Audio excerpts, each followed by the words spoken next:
I never thought I'd be the kind of person who could look her husband in the eye and lie about something that massive. But there I was, sitting on the edge of our bed at 2 in the morning, staring at the dark shape of his back as he breathed slow and even, and I was already editing the memory in my head, making it smaller, making it palatable, making it something I could live with, at least until the sun came up and I had to actually face him.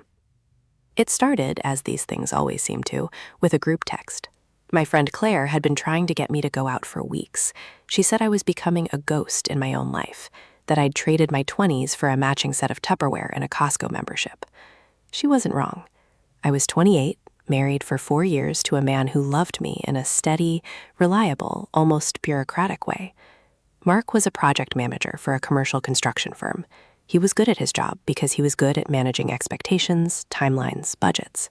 He managed me the same way.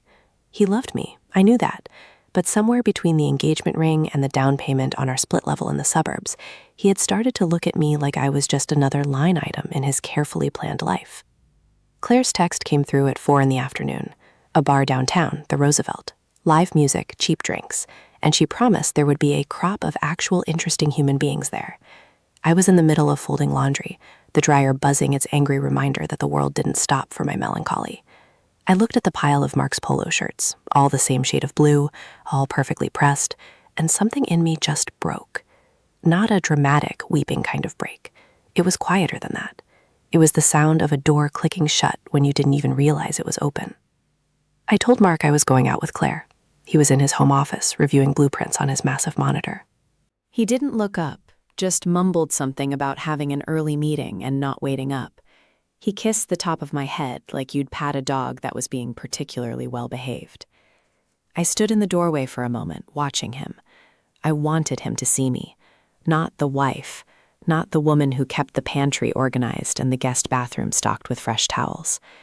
I wanted him to see the girl he'd met in a crowded bar in the city, the one who made him laugh so hard he spilled his drink. But he was already lost in his world of steel beams and permit applications, and I was just part of the scenery. The Roosevelt was exactly what I needed. It was dark and loud, the kind of place where the music vibrated through the floorboards and into your bones. It smelled like spilled beer and expensive perfume, a combination that felt more honest than the lavender-scented candles I burned at home.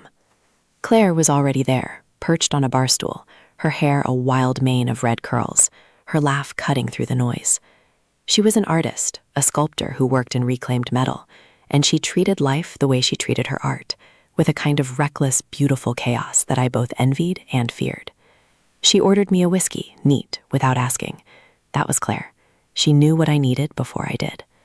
We talked for a while, or rather, she talked and I listened. She was between relationships, between galleries, between one big idea and the next. She told me about a guy she'd met at a hardware store, a drummer with a sleeve of tattoos and a smile that promised trouble. It was the kind of story that used to make me feel alive, a reminder that the world was full of possibility. Now it just made me feel tired. Then she nudged me, pointing a sharp elbow into my ribs. "Don't look now," she said, her voice a conspiratorial whisper. "But there's a man at the end of the bar who is very, very interested in you." I laughed it off. I was married. I was wearing a simple black dress and minimal makeup. I was not the kind of woman men looked at anymore. Not like that.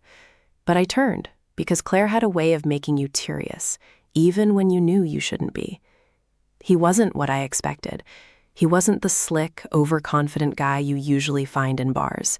He was tall and lean, with dark, messy hair that fell across his forehead and a jaw that was sharp enough to cut glass.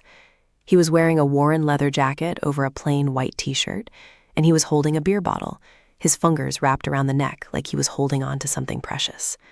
But it was his eyes that got me. They were a pale, electric blue, and they were fixed on me with an intensity that made my stomach flip. He wasn't just looking at me. He was seeing me. It was terrifying and exhilarating in equal measure. I turned back to the bar, my face flushed. "Claire, I'm married." "Married isn't dead, honey, and I'm not saying you need to do anything, but just look at him. When was the last time a man looked at you like that?"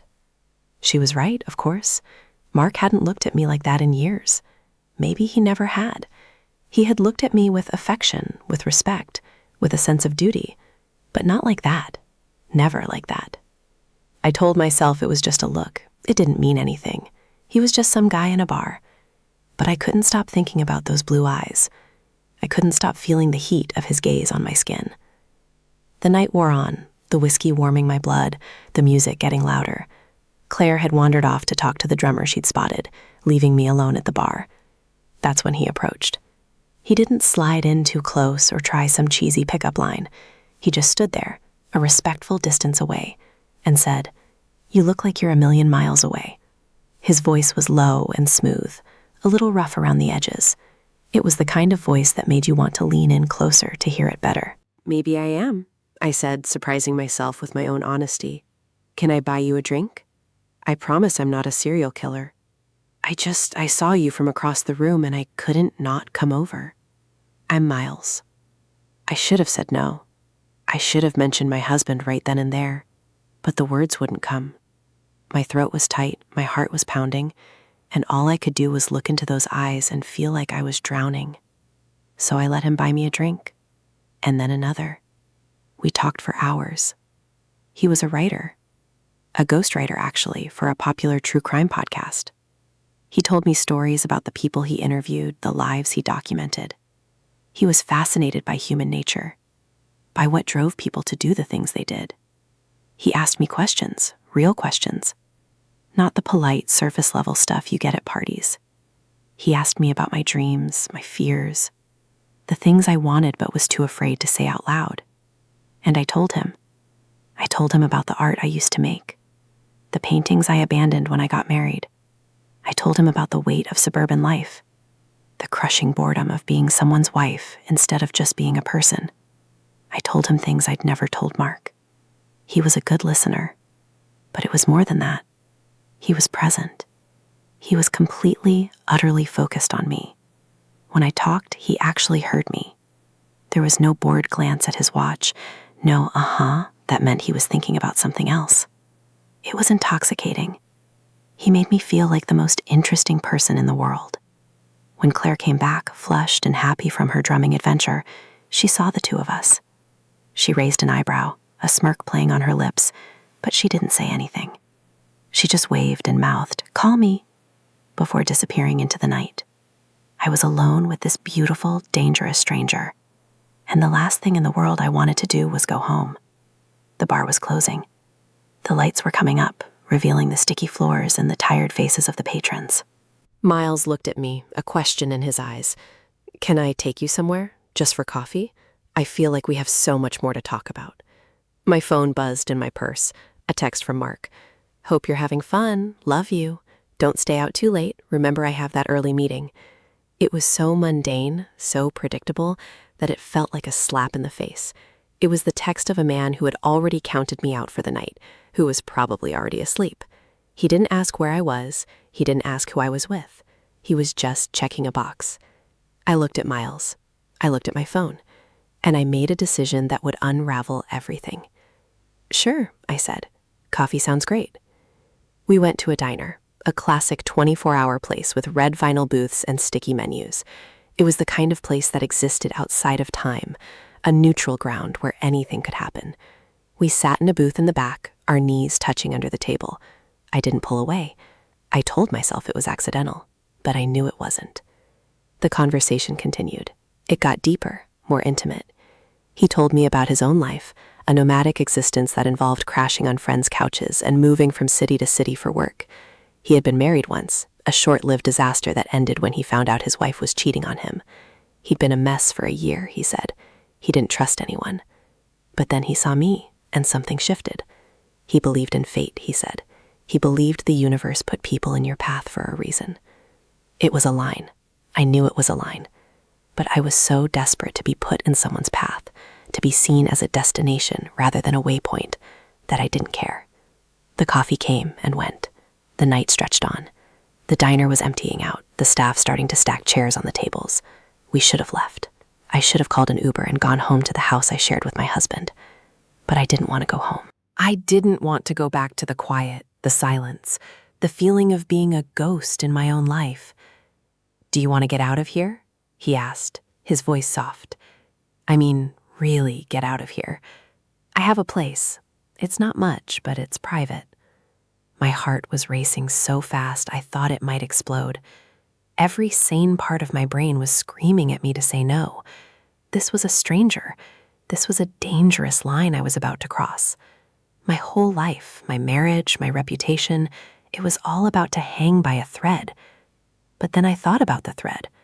My life was a thread, a fragile, fraying thing. Mark didn't see it. Maybe he didn't care. And here was someone who did. Okay, I whispered. Okay. It was so stupid. It was the stupidest thing I've ever done. I got into his car, an old sedan with a cracked dashboard and a mixtape of 90s rock playing through the speakers. It was so different from Mark's pristine, silent SUV. It felt real. It felt like a choice. I was choosing this. We drove in silence for a while. He took my hand in his fingers laced with mine, and he squeezed gently. I looked at his profile in the dim light of the street lamps, and I felt a surge of something I hadn't felt in years. Desire, excitement, fear. It was the kind of cocktail that made you feel more alive than you'd ever been. His place was a loft downtown, a converted warehouse with exposed brick and huge windows that looked out over the city lights. It was sparsely furnished, a mattress on the floor, a few books scattered around, a laptop on a low table. It was a bachelor pad, but it was also a studio. His space, his life. It was the polar opposite of my perfectly curated existence. He kissed me when we got inside. It wasn't gentle or tentative. It was a kiss that had been building all night, a kiss that was full of hunger and desperation. It was the kind of kiss that made you forget your own name. I kissed him back with a passion I didn't know I still had. It felt like I was waking up from a long, blurry sleep. That's when they arrived, his friends. We heard the key in the lock, and I jumped back, my body flooded with a wave of cold, panicked adrenaline. The door swung open, and two guys stumbled in, laughing and shoving each other. They were clearly drunk, with the kind of loose, chaotic energy that comes from a long night out. "Whoa," one of them said, a big, bearded guy with a flannel shirt. "Miles, you got company." The other guy, a wiry little thing with a beanie pulled low over his eyes, looked me up and down. "Damn, brother, you work fast." Miles had his arm around me in an instant, a possessive, almost protective gesture. "Hey guys, this is..." He didn't know my name. In all those hours of conversation, he had never once asked for my name. I had been so caught up in the feeling of being seen, so lost in the romance of the moment, that I hadn't even noticed. My name was Rachel, but right then, I felt like I was nobody. I was just a girl in a bar, a girl who had made a terrible mistake, a girl who was about to be unmasked. I froze. My mind went completely blank. It was like a fuse had blown in my head, and I was standing in the dark, waiting for my eyes to adjust. But they never did. I just stood there, pressed against Miles, staring at his two friends like they were aliens who had just landed in the middle of his loft. The bearded one, the one in the flannel, was grinning at me with this lazy, knowing smile that made my skin crawl. The wiry one in the beanie had already wandered over to the kitchen counter and was pouring himself a drink from a bottle of whiskey that looked like it had been there for a while, like he owned the place. Miles squeezed my shoulder, and I felt his breath on my ear as he leaned in. "Don't worry about them," he whispered. "They're harmless. That's Jake, and that's Tommy. They're just crashing here for a few days. I should have told you, I'm sorry. It totally slipped my mind." Slipped his mind. Like forgetting to pick up milk at the grocery store. Not like forgetting to mention that two strange men would be walking into his apartment at 2 a.m, while I was standing there with my lipstick smeared and my hair a mess, looking exactly like what I was. A cheater. A liar. A woman who had just kissed a stranger with her wedding ring still on her finger. I pulled away from him. Not dramatically, just enough to create a little space. My heart was hammering so hard I could hear it in my ears, a dull, rhythmic thud that drowned out the sound of Jake and Tommy's laughter. I felt like I was going to be sick. The whiskey I'd had at the bar was sitting heavy in my stomach, and now it was churning, threatening to come back up. This is not what I expected," I said, my voice coming out smaller than I intended. I sounded like a scared girl, not a grown woman who had made a conscious choice to be here. And that's what I was, wasn't I? I had chosen this. Every step of the way, I had chosen it. I chose to stay at the bar. I chose to let him buy me drinks. I chose to get in his car. I chose to come up to his apartment. I chose to kiss him. But I hadn't chosen this. I hadn't chosen an audience. Tommy, the wiry one, had wandered back over with his glass of whiskey. He was looking at me with this sharp, appraising gaze, like he was trying to figure out a puzzle. "You look familiar," he said, his voice slurred just enough to be noticeable. "Have we met before?" "Leave her alone, Tommy," Miles said, his tone easy, but there was an edge underneath it. "She's just a friend. You're making her uncomfortable." But Tommy didn't back down. He took a step closer, and I could smell the alcohol on his breath. It was sour and sweet at the same time. No, I know her. I know that face. You're Mark's wife." The words hit me like a physical blow. I stumbled backward, my heel catching on the edge of a rug, and I would have fallen if Miles hadn't grabbed my arm to steady me. My vision went blurry at the edges. How did he know? How could he possibly know who I was? I didn't recognize him. I'd never seen him before in my life. But he knew my husband's name. Miles looked at me, his blue eyes.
Koi da kaita dilam ami amar premir dam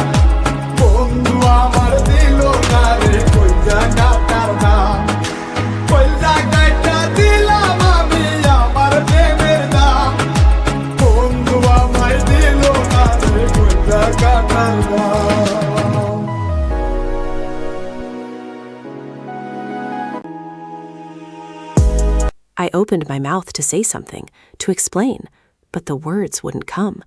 They were stuck in my throat, tangled up with all the guilt and shame that was flooding through me. I had been so careful to keep my identity vague.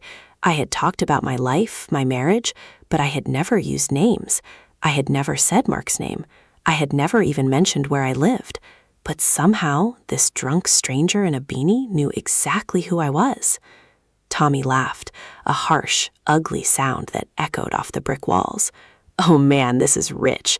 You picked up a married woman, Miles. And not just any married woman. You picked up the wife of the guy who's been trying to screw us over for the past 6 months." The room tilted. I felt like I was falling, even though I was standing perfectly still. Jake had gone quiet, his grin fading into something more serious.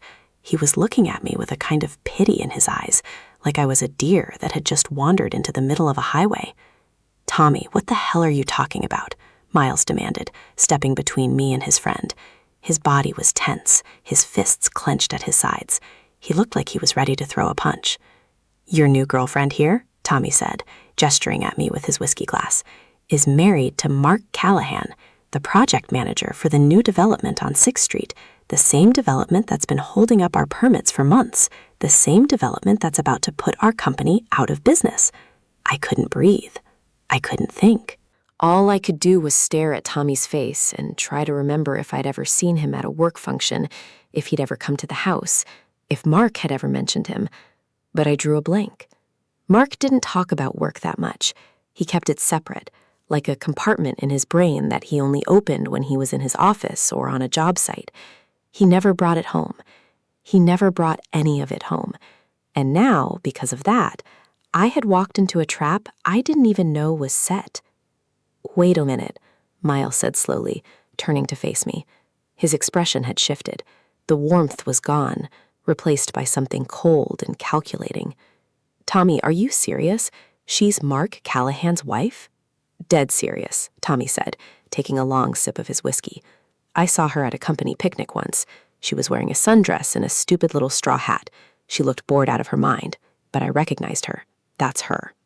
Miles stepped back from me like I was suddenly contagious. "You're married," he said, his voice flat. "You're married to the guy who's been making my life a living hell?" I finally found my voice. It came out as a croak. "I didn't know. I didn't know who you were. I didn't know about any of this. I swear to God, Miles, I had no idea." "You didn't know?" he said, and there was a bitter laugh in his voice now. "You didn't know that your husband is trying to destroy my business? You didn't think to mention that you're married to a man who's been getting in the way of every project I've tried to start in the city?" I shook my head frantically. "He doesn't tell me about work. He never tells me anything. I didn't even know about the development on 6th Street. I didn't know any of this was happening." But Miles was already shaking his head, a disgusted sneer curling his lips.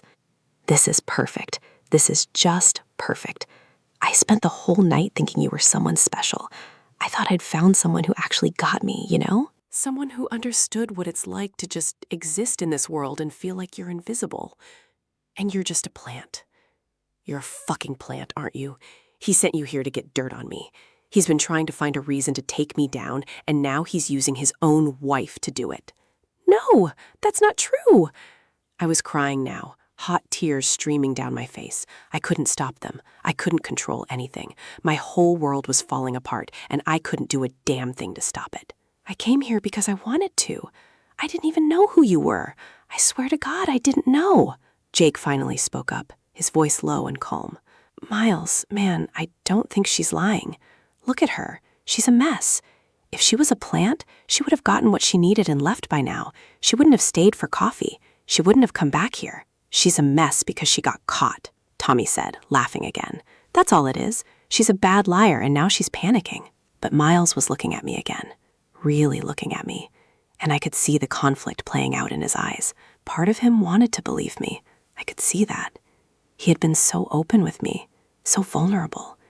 He had told me about his ex-wife, about his distrust of people. He had let me in, and now he felt betrayed. But he was also smart, and I could see him calculating, trying to figure out if I was worth the risk. "Get her out of here," Tommy said, slamming his glass down on the counter. "She's bad news, man. She's gonna go home and tell her husband everything. She's gonna ruin us." "I'm not gonna tell anyone anything," I said, my voice cracking. "I just want to go home. Please, I just want to leave." Miles stared at me for a long moment. His jaw was tight, his eyes hard. I could see the pain in them, the hurt that I had caused without even meaning to. He wasn't just angry, he was disappointed. And somehow, that was worse. "Let's go," he said finally, grabbing his keys off the table. "I'll drive you home." "Are you insane?" Tommy exploded. "You can't take her home. You don't know what she's going to do." "I know what she's going to do," Miles said, his voice flat and cold. "She's going to go home, and she's going to pretend like tonight never happened. Right, Rachel?" He said my name like it was a dirty word. I flinched. I had never told him my name, but he knew it now. They all knew it. "Yes," I whispered. "Yes, that's exactly what's going to happen." The ride home was a nightmare. We drove in total silence, the only sound the hum of the engine and the occasional crackle of the radio station that was barely coming in. I sat in the passenger seat, staring out the window at the empty streets, watching the city give way to suburbs, the tall buildings shrinking into strip malls and fast food joints. The streetlights blurred together through my tears, making everything look like a watercolor painting that had been left out in the rain. Miles didn't look at me once. His hands were tight on the steering wheel, his knuckles white. I wanted to say something, to explain myself, to make him understand that I wasn't who he thought I was, but the words wouldn't come. I was exhausted, drained, empty. I had nothing left. When he pulled up in front of my house, he didn't turn off the engine. He just sat there, staring straight ahead, his face unreadable. The porch light was on, a warm yellow glow that felt like a taunt. My house, my life, everything I was about to walk back into. "I'm sorry," I said, my voice barely above a whisper. "I really didn't know." He finally turned to look at me, and in the dim light of the dashboard, I saw something that made my heart ache. He looked sad. He looked broken. He looked like a man who had been kicked one too many times. "Yeah," he said quietly. "Me neither." I got out of the car and walked up the driveway. I didn't look back. I couldn't. I just put one foot in front of the other, fumbling with my keys, trying to get the door open before I fell apart. When I finally got inside, the house was dark and silent. Mark had left a light on in the kitchen, a small, practical gesture that was so him. He always thought of things like that. He always took care of me, even when he wasn't really there. I went to the bedroom and stood in the doorway, watching him sleep. He was on his side, his back to me, his breathing deep and even. He looked peaceful. He looked like a man who had no idea that his wife had just spent the night with his enemy. I wanted to wake him up. I wanted to shake him and scream and ask him why he had never told me about the development on 6th Street. I wanted to ask him if he even knew who Miles was, if he had any idea what kind of chaos he had set in motion. But I didn't. I just stood there, numb, watching the gentle rise and fall of his shoulders. I stripped off my dress, the one I had worn because I wanted to feel pretty, and I let it fall to the floor. I climbed into bed beside him, keeping as much distance as I could between us. My body was cold, my skin still tingling from Miles's touch. I couldn't stop thinking about the kiss, the way his lips had felt against mine, the way he had made me feel alive for the first time in years. And now it was all ruined, all of it. My marriage, my reputation, my chance at something new. All of it had been destroyed in the span of a few hours, not by my actions, but by a coincidence so absurd it felt like a bad movie. But it wasn't a movie. It was my life, and I had no idea what I was going to do about it. I didn't sleep that night. I just lay there, staring at the ceiling, going over every detail of the evening in my mind.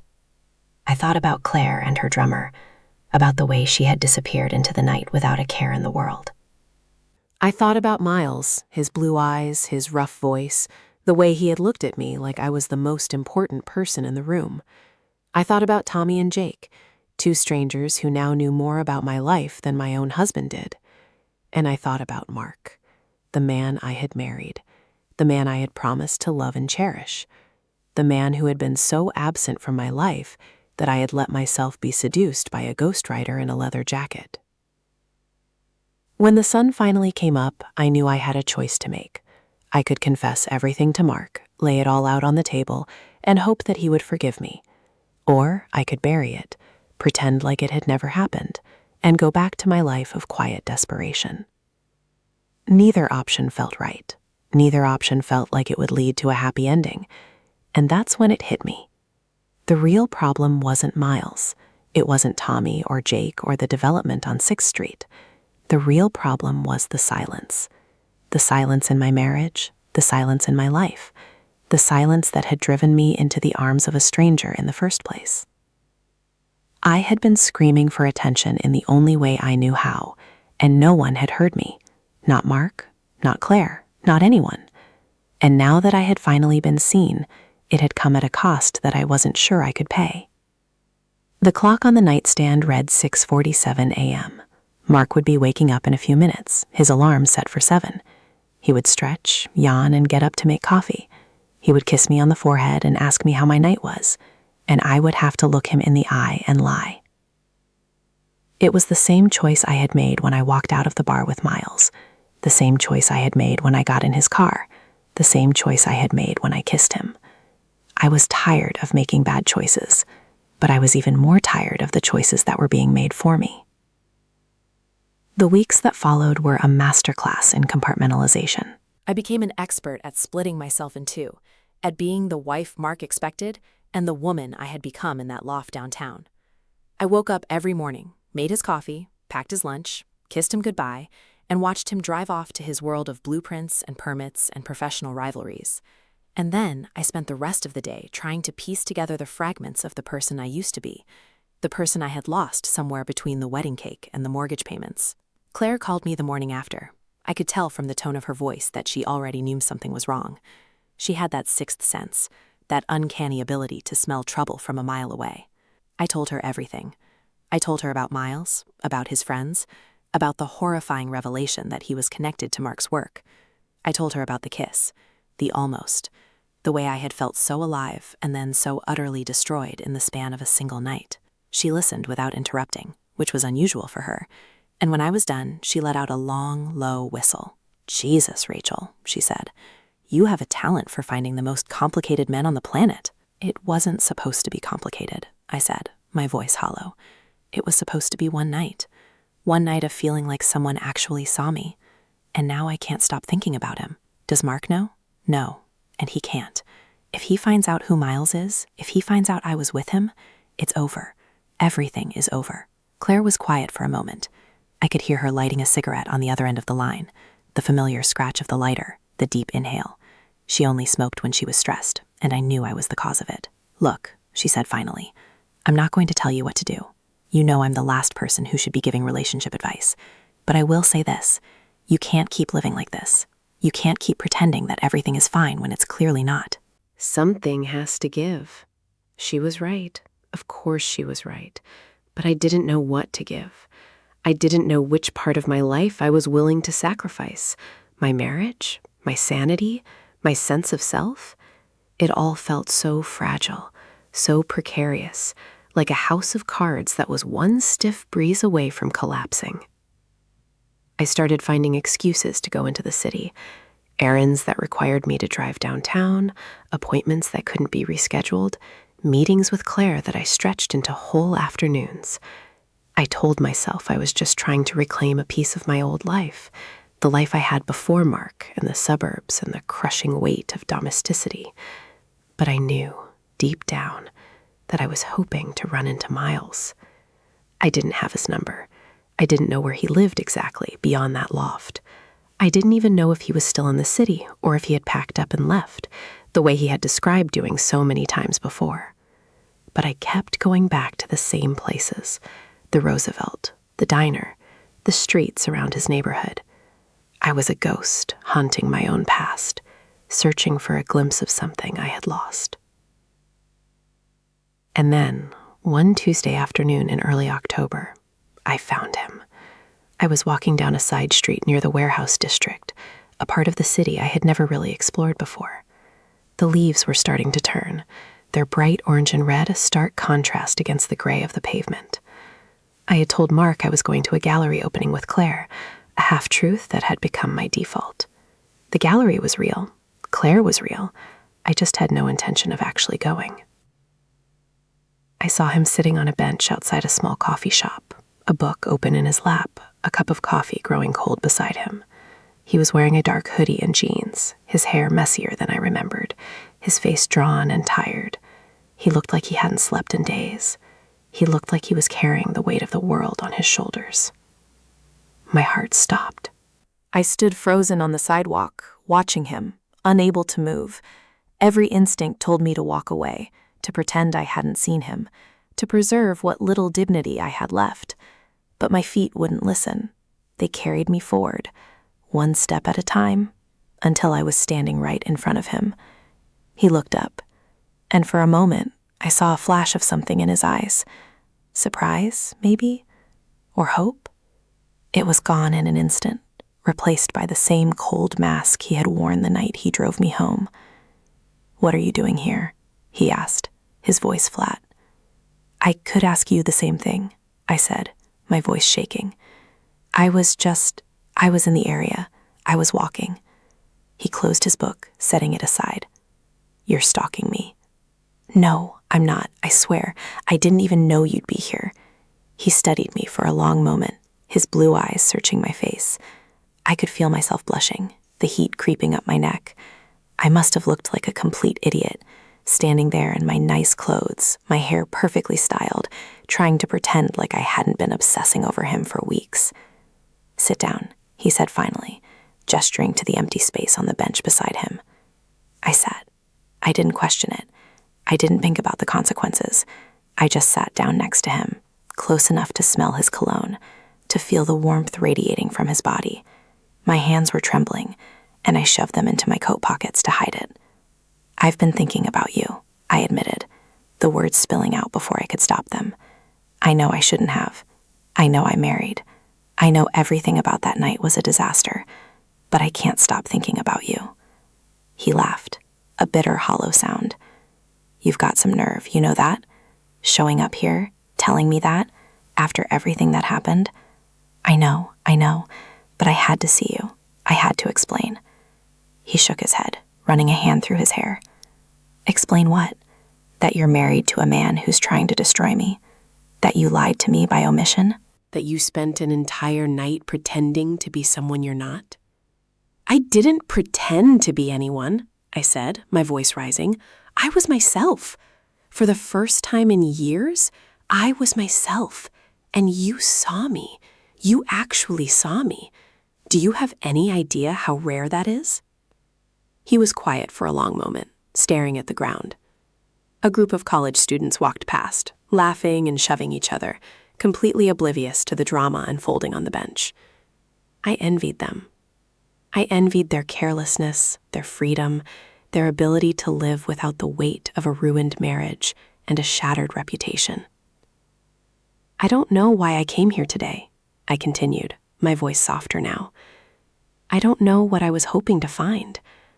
But I couldn't just let it end the way it did. I couldn't let you think I was some kind of spy, that I was using you. That's not who I am." "Isn't it?" he said, finally looking at me. "You used me, Rachel. Maybe not the way Tommy thought. Maybe not for information or revenge or whatever. But you used me. You used me to feel something. And that's just as bad." The words hit me like a punch to the gut. I opened my mouth to deny it, to argue, but nothing came out, because he was right. I had used him. I had used his attention, his affection, his willingness to see me. I had used him like a drug, a temporary escape from the emptiness of my life, and I had done it without any thought for how it would affect him. "Tell me about Mark," he said suddenly. "Tell me why you married him." The question caught me off guard. I stared at him, searching for the trap. But his expression was open, curious, the same expression he had worn the night we met. He wanted to understand. He wasn't trying to hurt me. He just wanted to understand. Because he was safe, I said finally. Because he was kind. Because he wanted to build a life with me. And I thought that was enough. I thought that if I had a house and a husband and a future, I would be happy. But I'm not happy. I'm not even close to happy. You can't just blame him for that, Miles said, his voice gentle. You have to take some responsibility. You chose this life. You chose to let yourself become invisible. I know, I said, tears pricking at the corners of my eyes. I know, and I hate myself for it. I hate myself for letting it get this far. I hate myself for needing you to make me feel like a person again. He reached out and took my hand, his fingers warm and calloused. It was the same gesture he had made in the car the night everything went wrong, and just like before, I didn't pull away. I let him hold my hand, let him anchor me to this moment, this fragile connection that felt more real than anything I had experienced in years. I can't be your savior, Rachel, he said quietly. I can't fix your life. I can't make you happy. That's something you have to do yourself. I know, I whispered. I know, but I don't know where to start.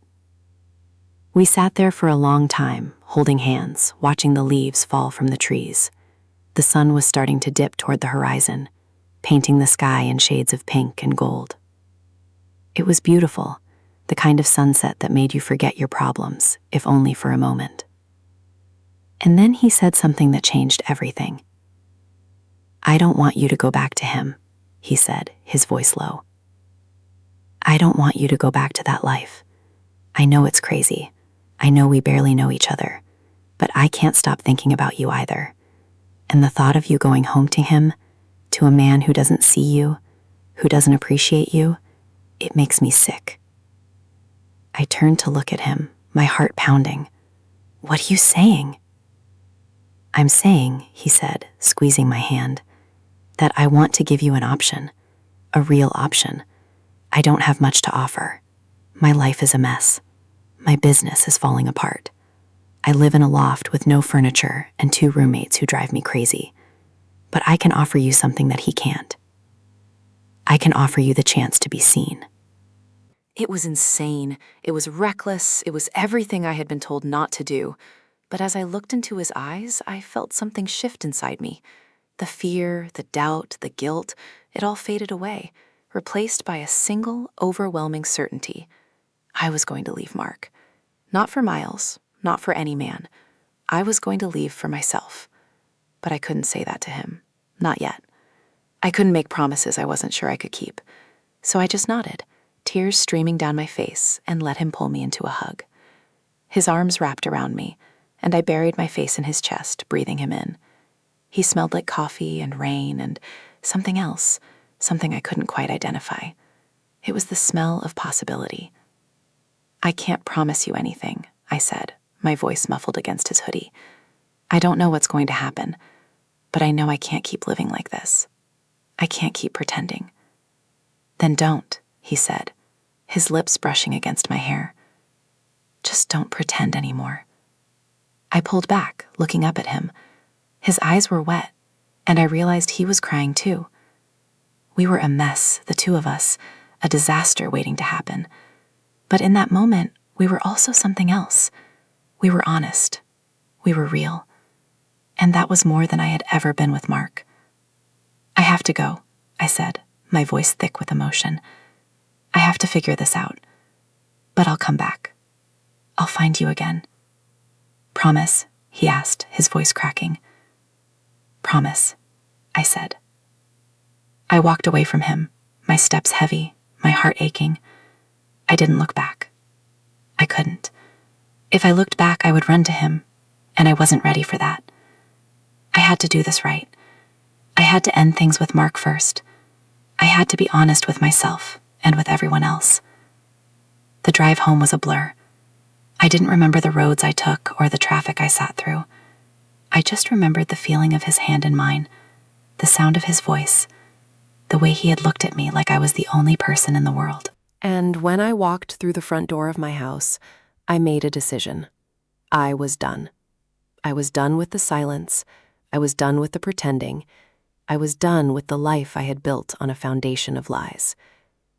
Mark was in the living room, watching some documentary about architecture. He looked up when I came in, a smile spreading across his face. "Hey, honey, how was the gallery?" I stood in the doorway, looking at him. He looked so comfortable, so at ease in his world. He had no idea what I was about to do. He had no idea that his whole life was about to change. "We need to talk," I said, my voice steady for the first time in weeks. He sat up straight, his brow furrowed. "Okay, what about?" I took a deep breath. I had rehearsed this speech so many times in my head. I had imagined every possible outcome, every reaction he could have. But now that I was standing here, facing him, the words felt wrong. They felt like a betrayal all their own. But I had to say them. I had to. "I'm not happy, Mark," I said, my voice trembling. "I haven't been happy for a long time. And I think..."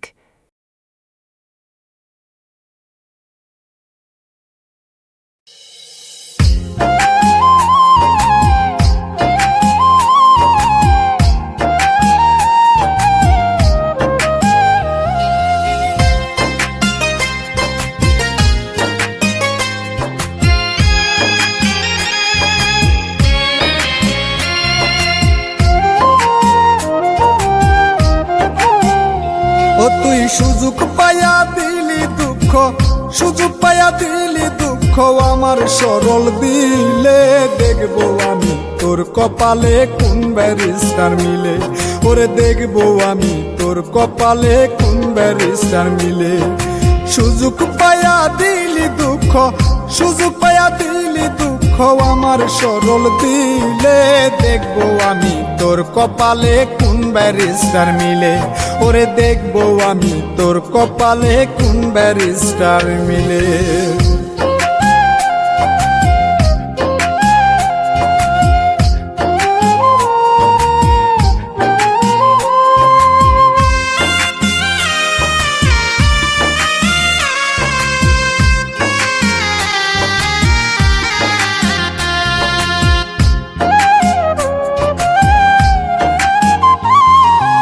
আমার খাইলি আমার পড়লি তবু দিলি জ্বালা, কি যে খাইলাম শুনতে খারাপ দিয়া তোরে মালা। ও আমার খাইলি আমার পড়লি তবু দিলি জ্বালা, কি যে খাইলাম শুনতে খারাপ দিয়া তোরে মালা। সাদা দিলে লাগলো কাদা, সাদা দিলে লাগলো কাদা, কান্দিরে আড়ালে। দেখবো আমি তোর কপালে কোন ব্যারিস্টার মিলে, ওরে দেখবো আমি তোর কপালে কোন জমিদার মিলে।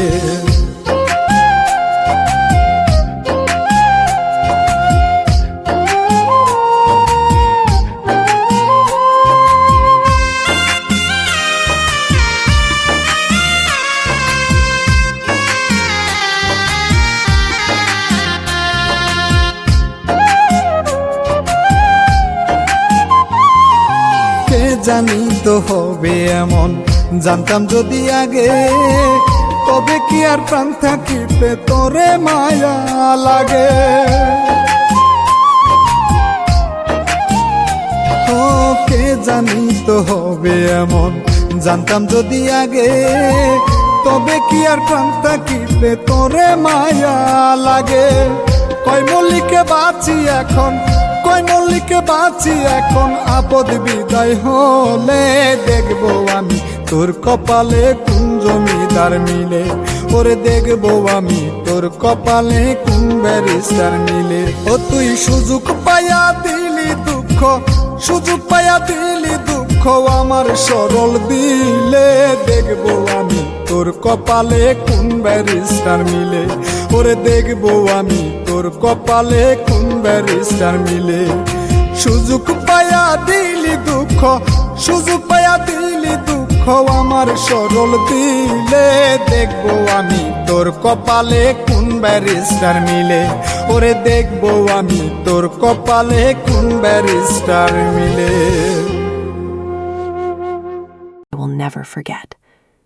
It was confusion, then disbelief, then a deep, profound hurt that made my stomach churn.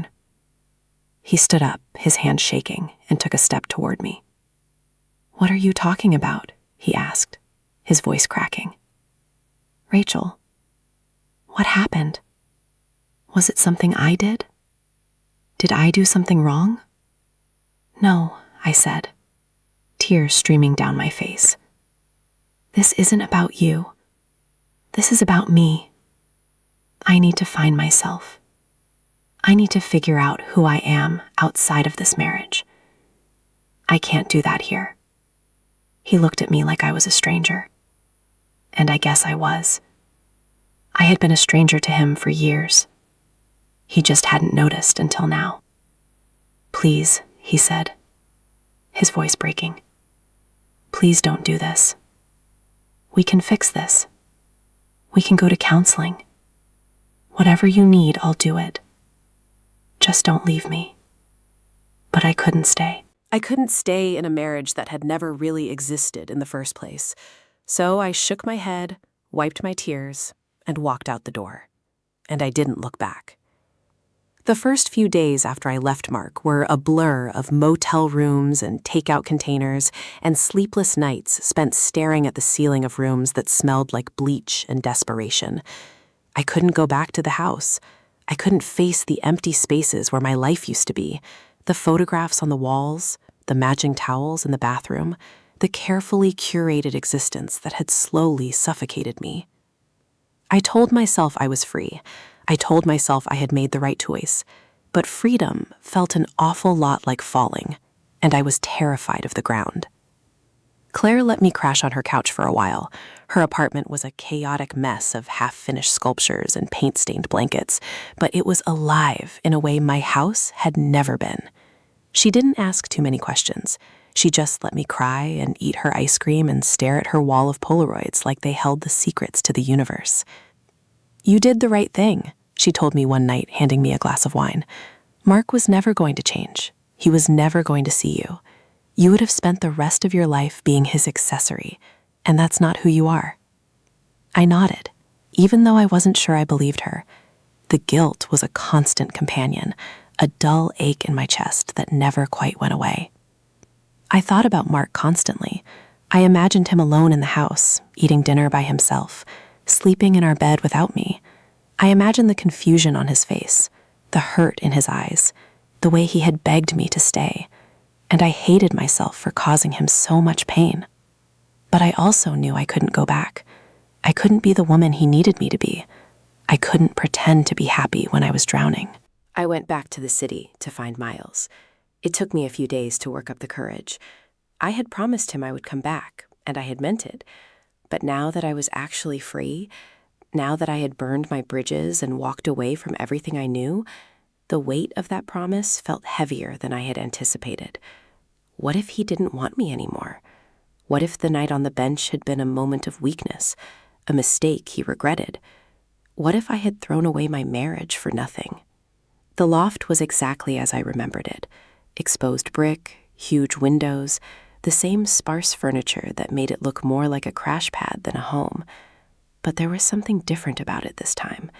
There was a warmth to it, a sense of possibility that hadn't been there before. Maybe it was just the light. Maybe it was just my imagination. But as I stood outside the door, my hand raised to knock, I felt a flicker of hope. Jake answered the door. He looked surprised to see me, but not hostile. He stepped aside and let me in without a word, gesturing toward the back of the loft where Miles was sitting on the floor, surrounded by papers and notebooks and the remnants of a late-night writing session. He looked up when I walked in, and for a moment, neither of us spoke.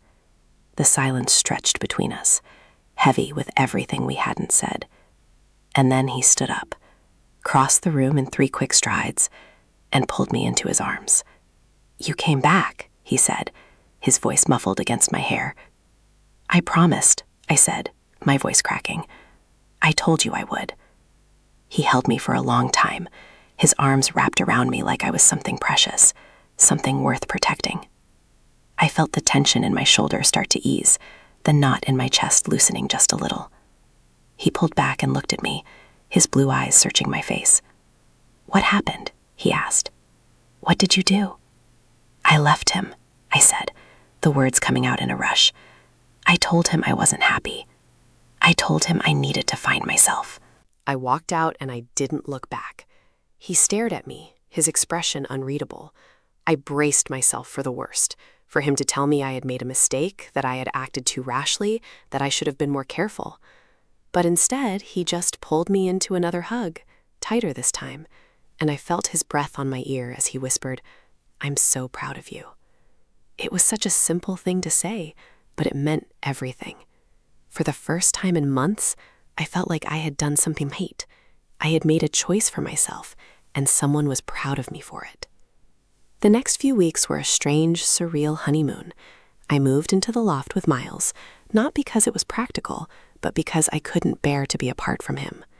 We spent our days exploring the city, walking through parks and neighborhoods I had never visited before, discovering hidden gems and hole-in-the-wall restaurants that felt like our own little secrets. We talked for hours about everything and nothing, about our pasts and our futures, about the things we wanted and the things we were afraid of. He told me about his ex-wife, about the betrayal that had left him broken and distrustful. I told him about Mark, about the slow erosion of my identity, about the way I had lost myself in a life that was never really mine. It was easy with Miles, too easy. There were moments when I looked at him and felt a surge of love so intense it scared me. I had never felt this way before, not even with Mark. It was like I had been sleepwalking my whole life, and now I was finally awake.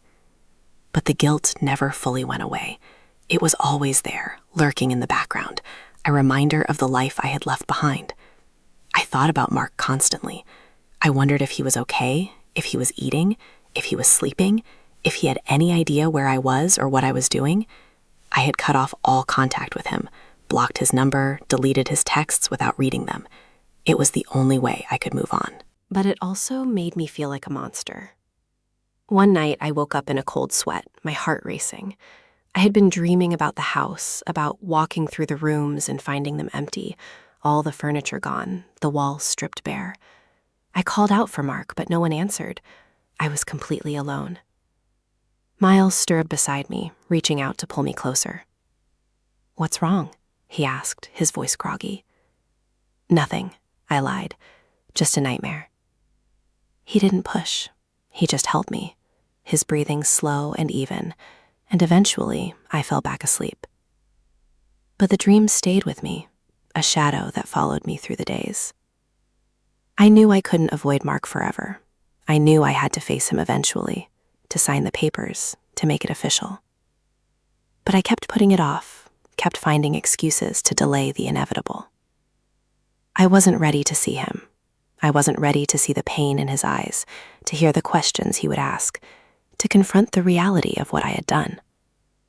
But then the call came. It was a Sunday afternoon. Miles was at the coffee shop where we had first reconnected, working on a new project.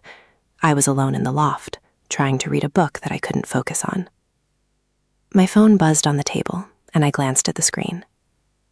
It was an unknown number, and I almost ignored it, but something made me pick up. "Hello?" I said, my voice tentative. "Is this Rachel?" The voice on the other end was female, calm and professional. "Yes, this is Rachel. Who's this?" "This is Sarah from the hospital. I'm calling because Mark Callahan listed you as his emergency contact. He's been in an accident. You need to come to the hospital as soon as possible." The world stopped. The blood drained from my face, and I felt like I was falling, like the floor had opened up beneath me. I couldn't breathe. I couldn't think. All I could do was repeat the words over and over in my head. Accident. Hospital. Emergency contact. "Is he okay?" I asked, my voice shaking. "What happened? Is he going to be okay?" "Please, just come to the hospital," Sarah said gently. We'll explain everything when you get here. I hung up and sat there, frozen, my phone slipping from my fingers and clattering to the floor. My hands were shaking. My whole body was shaking. I had been so focused on my own pain, my own freedom, my own need to escape, that I had never stopped to think about what Mark was going through. I had left him without a word, without a backward glance, and now he was in the hospital. I called Miles. He answered on the first ring, his voice bright and cheerful, but the moment I started talking, he went silent. I told him about the call, about the hospital, about the fear that was threatening to consume me. "Go," he said, his voice firm. "You have to go. I'll meet you there." "No," I said, shaking my head even though he couldn't see me. I can't face him. Not after everything I did." "Rachel," he said, his voice softening. "He listed you as your emergency contact. That means he still trusts you. That means he still needs you. You can't let him down. Not now." He was right. I knew he was right. But the thought of walking into that hospital, of seeing Mark broken and vulnerable, of having to explain the mess I had made of our lives, it was almost too much to bear. I drove to the hospital in a daze. The streets blurred past me, the familiar landmarks of the city turning into abstract shapes. I parked the car in the garage and walked through the automatic doors, my footsteps echoing in the sterile silence. The receptionist directed me to the 3rd floor, and I took the elevator, my heart pounding so hard I thought it might burst out of my chest. When I walked into his room, I stopped in my tracks. Mark was lying in the bed, his face pale, his arm in a cast, a bandage wrapped around his head. He looked smaller than I remembered, diminished, like a version of himself that had been worn down by time and sorrow. He turned his head when he heard the door open, and his eyes met mine. There was no anger in them, no accusation, just a deep, profound sadness that made my heart ache. "Rachel," he said, his voice hoarse, "you came." I walked over to the bed, my legs feeling like they might give out at any moment. I sat down in the chair beside him, close enough to touch, far enough to maintain some semblance of distance. "Of course I came," I said, my voice cracking. "What happened? Are you okay?" He laughed, a weak, bitter sound. "I was driving home from work. It was raining. The roads were slick. I hydroplaned and crashed into a guardrail. It's not that bad. Just a broken arm and a concussion. I'll be fine." "Thank God," I whispered, tears streaming down my face. "Thank God you're okay." "Are you okay?" he asked, turning to look at me. "I haven't heard from you in weeks. I didn't know where you were. I didn't know if you were safe." I opened my mouth to respond, to give him some generic answer about being fine, about needing space, about anything that would make this easier. But the words wouldn't come. I couldn't lie to him. Not now. Not like this. "I left you," I said, my voice barely above a whisper. "I walked out on you, and I've been living with someone else." He stared at me, his expression unreadable. I braced myself for the anger, the hurt, the accusations. But instead, he just nodded slowly, like he had already known, like he had been waiting for me to confirm it. "I figured," he said quietly. "You were never a very good liar, Rachel." "I'm sorry," I said, the words tumbling out in a rush. "I'm so sorry, Mark. I never meant to hurt you. I never meant for any of this to happen." "Then why did you do it?" he asked, his voice raw. "Why did you leave? Why did you throw everything away?" The question hung in the air between us, heavy and unanswerable. I wanted to tell him the truth. I wanted to tell him that I had felt invisible, that I had been drowning in the silence, that I had needed to feel alive again. But the words felt hollow, insufficient, like they could never capture the depth of what I had experienced. "I don't know," I said finally, the tears coming faster now. I don't know why I did it. I just know I couldn't stay. He reached out with his good hand, taking mine in his. His grip was weak, but it was warm, and I didn't pull away. I loved you, Rachel, he said, his voice breaking. I still love you, and I don't understand why that wasn't enough. I couldn't answer him. I couldn't give him the closure he deserved. So I just sat there, holding his hand, crying, while the machines beeped and the fluorescent lights hummed, and the world continued to spin. When Miles showed up an hour later, I was still there. He stood in the doorway, watching us, his expression unreadable, and for a long moment, the three of us existed in a strange, fragile equilibrium, three people bound together by love and loss, and a shared history that none of us knew how to navigate. I can come back, Miles said finally, his voice hesitant. I don't want to intrude. No, I said, shaking my head. Stay, please. Mark looked at Miles, his eyes narrowing. You're him, aren't you? The guy she left me for. Miles nodded, not flinching under Mark's gaze. I'm sorry, he said. I never meant to cause any of this. Don't apologize, Mark said, his voice bitter. You didn't make her leave. She made that choice herself. The words hung in the air, sharp and painful. I wanted to defend myself, to explain that it wasn't that simple, that there were so many factors at play. But I couldn't, because Mark was right. I had made a choice, and now I had to live with the consequences. The next few days were a blur of hospital visits and awkward conversations. I went to see Mark every day, sitting by his bedside, talking about everything and nothing. We never talked about the future. We never talked about what came next.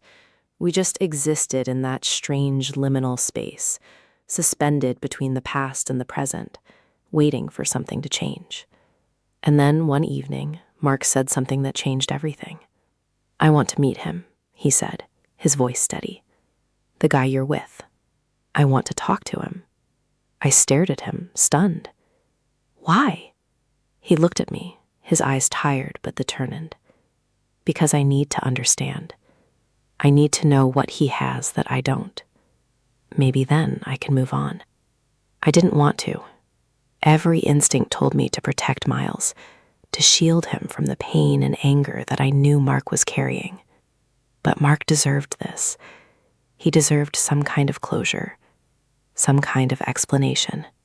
So I agreed. The meeting was set for the following Saturday at a neutral location. A diner, the same one where Miles and I had first talked.